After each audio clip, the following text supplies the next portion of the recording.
Happy birthday to you. Happy birthday to you. Happy birthday, dear Bill. Happy birthday to you. This time I'd like to call on our president, Lachlan Crosdale, to say a few words, please. Congratulations on reaching 100 years of age. I'll just go back to a little story my mom had, because she comes also from a family of long livers. And she said, and she was reminding me that I should maybe say that. There's something I have to say.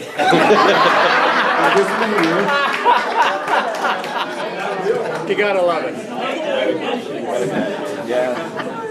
That's beautiful. You gotta love it. You know, there's only one place in the world where they have very good sense when it comes to democracy. And that's in Australia. And if you don't vote, you fine $50. Now that's what we need to do here. That's what the Americans need to do, is fine people if they don't vote. 20,000 of my chums got shot out of the sky, and how many other guys got shot and killed in Europe over the years for the sake of democracy. So we got to smarten up. Amen. Right across the world. Here, here. And when we don't know enough, we got to educate them. We got to stop having religions where they kill one another because they don't belong to the religion. If you're going to be a free person, man or woman, you have a right to your own opinion. And that's what they have to teach. They used to teach it in school. I learned about Magna Carta in school. They don't teach it anymore. What the hell's wrong? Something's wrong. We got to smarten up before we do kill ourselves off with guys like Putin. Of course, who doesn't know any better. I wrote him a letter, a registered mail, and I said, why don't you got a nice chunk, big lake, and a nice cottage on it, and why don't you go there and retire and enjoy the rest of your life? I sent it registered mail to the embassy. I did get a reply that they sent a copy of the registration back, but I'm sure that the people that worked in that embassy, even though they were Russians, probably thought what I said was right. And that's the way it is. We've got to hope that common sense will finally get through the world. That's the way it is. You got it.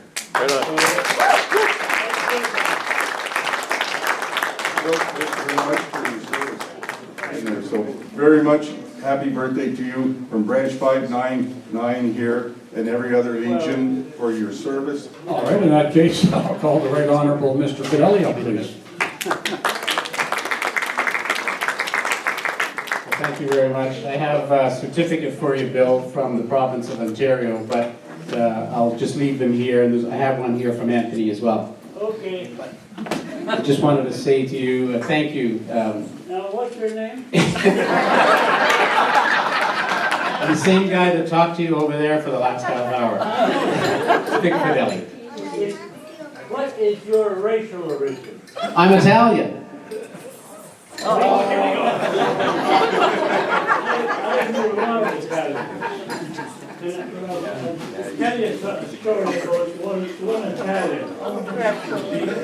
And I got talking to him one time. He let you get a word in edgewise?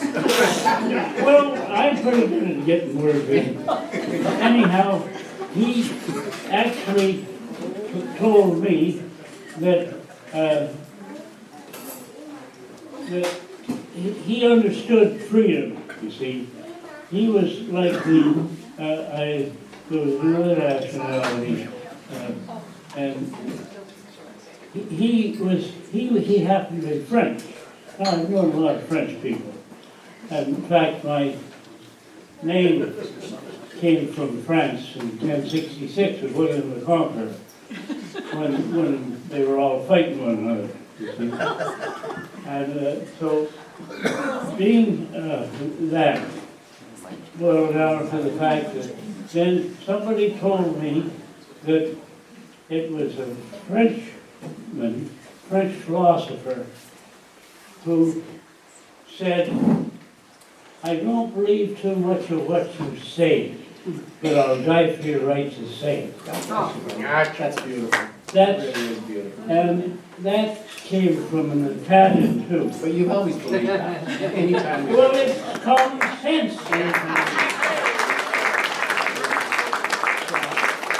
Anytime we've ever talked, it doesn't take long to get on to the topic of democracy. And so that's how I'll always remember you. And I just want your friends here to know how much everybody here loves you, Bill.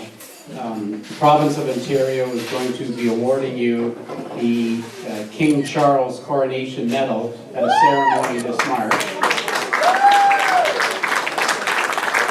So, make sure you show up. The whole point is you've got to have people voting and understand why they're voting, and they got to teach it in school. I was on the school board for 8 years, and it finally dawned on me that they weren't teaching much about democracy. Well, we appreciate you being the constant defender. You didn't come here to listen to me, so I'm going to give the microphone to somebody else. And we just wanted to say happy birthday to you, happy 100th, and we'll see you at the King's Coronation Medal ceremony early in the new year. There's a date already picked, I just can't remember. Whatever turns on. February. We got a lot, right?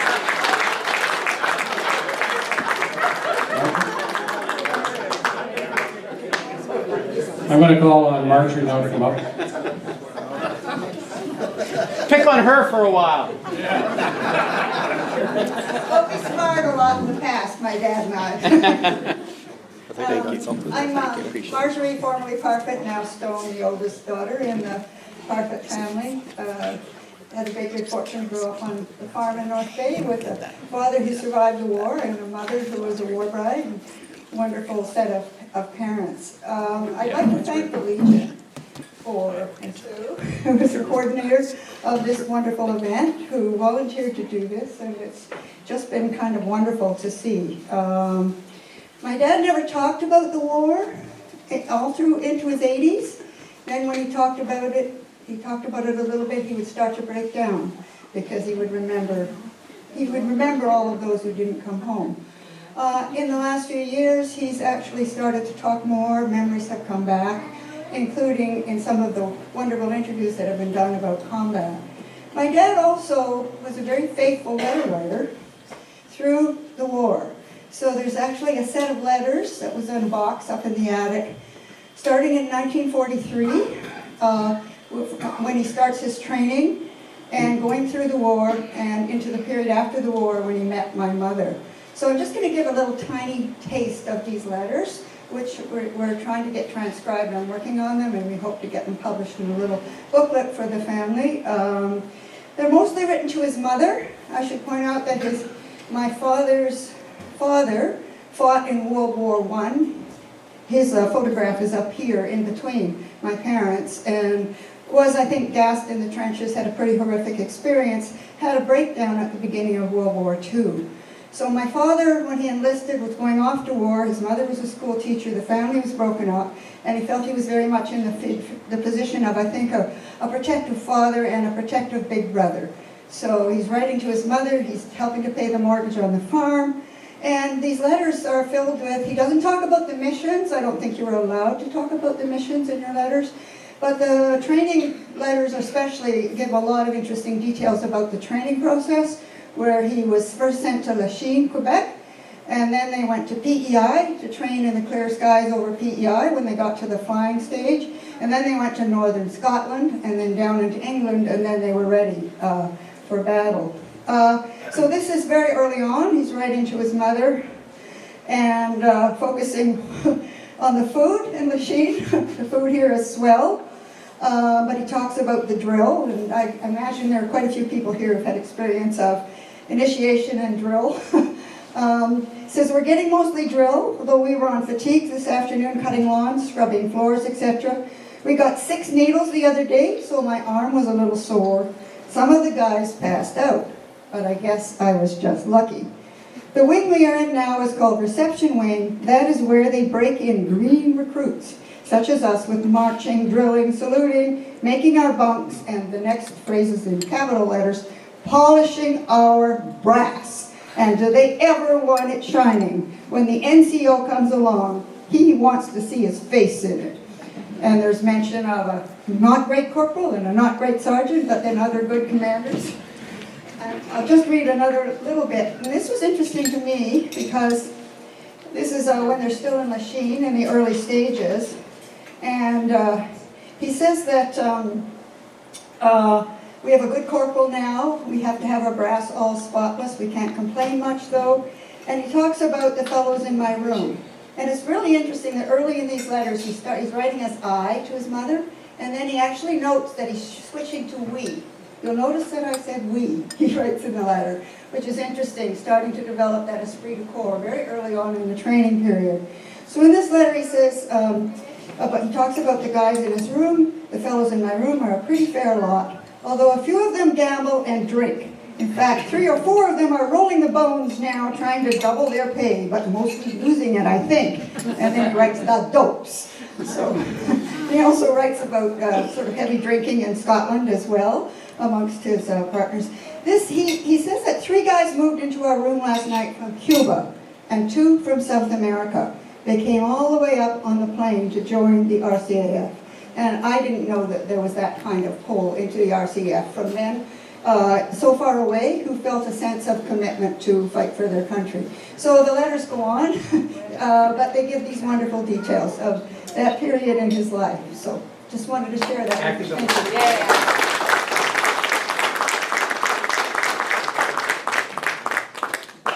Thank you, Marjorie. That was very enlightening. Yes, I'm sorry. Matthew, first of all, as Marjorie said, I would like to thank the Legion for offering to host this for us. It's great, all the food and the premises. It's great to have.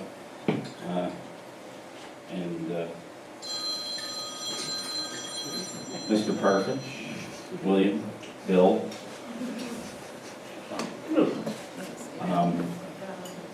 I put up a slideshow of all the years, all the things he's got to do in his life. He's lived a remarkable life, as we've heard.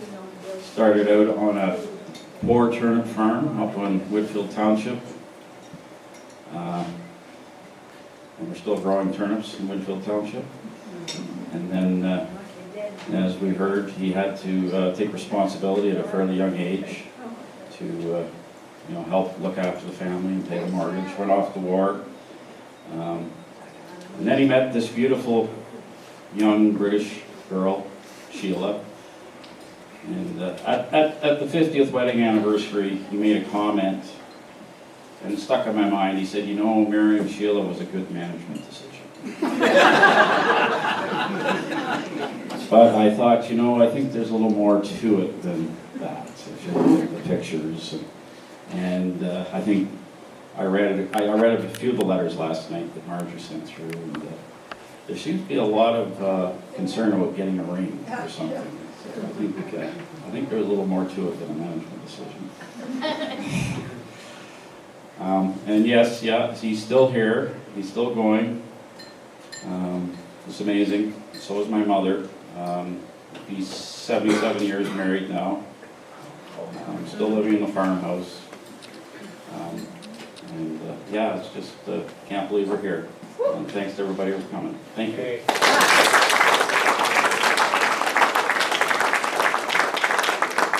This time I'd like to call Mark King, please. My goodness, this is quite the event, Bill. Are you listening to me, Bill? It's certainly a pleasure to be here on behalf of Mayor Cherico and the balance of council. I'd like to wish you all the best. That's amazing. I have something for the for the council. I'm sure you do. All about 2 beaches we have. Well, I was just going to mention that, Bill, and I want you to know I've not forgotten. Well, And because I'm Hampshire. Yeah, I know that. And I was going to mention the beach at 4 Mile Lake. And quite frankly, the political environment at the time that we tried to do that wasn't conducive to making that happen. And I'm certainly going to call on Matt here later on to make sure that he's... Yeah, well, that's exactly right. Right. Yeah. But I just wanted to wish you all the best, Bill. It's a tremendous feat. Right. And I want to tell you, from my heart, you remind me of my father an awful lot, because you all grew up and lived through that really difficult time. And I remember back to Whitfield Township and what that was like, and certainly the Parfitt family was a huge part in that township, and I always remembered what your family actually did in that township. So I want to thank you for your efforts. It's a real pleasure actually to listen to you talk about freedom, because that was certainly something that my father drilled into me, the fact that we needed to have a free country and at the same time had to be part of the political process. There was a smart guy behind you. But anyways, having said that, Bill, congratulations, all the best, and we're going to have to do something about that park on 4 Mile Lake, no question at all. And Otter Lake, too. Yes. Well, let's do one at a time. You have to have, if you're going to have a beach, you'll have to have toilet. Yes, and that's up to Matt, right? That's up to Matt. 2 little toilets on holding tanks. Now, they don't come cheap, but they're not as expensive. So as far as I'm concerned, the Parfitt family will contribute to the toilet. But you gotta get the job done. You're right, Bill, and we will. Thank you.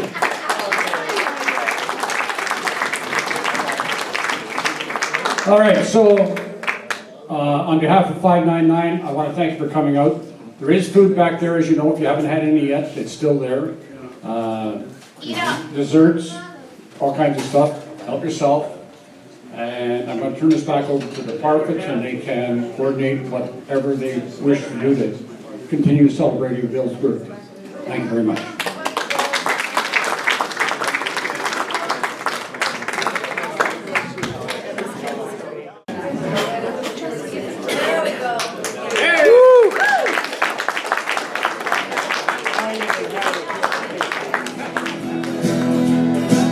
I've been working every day since I was born.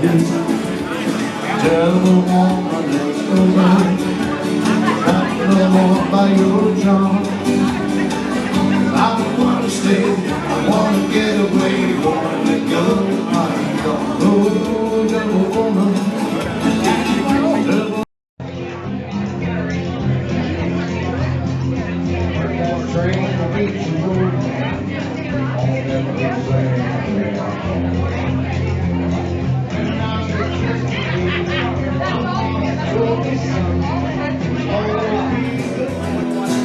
Big city turning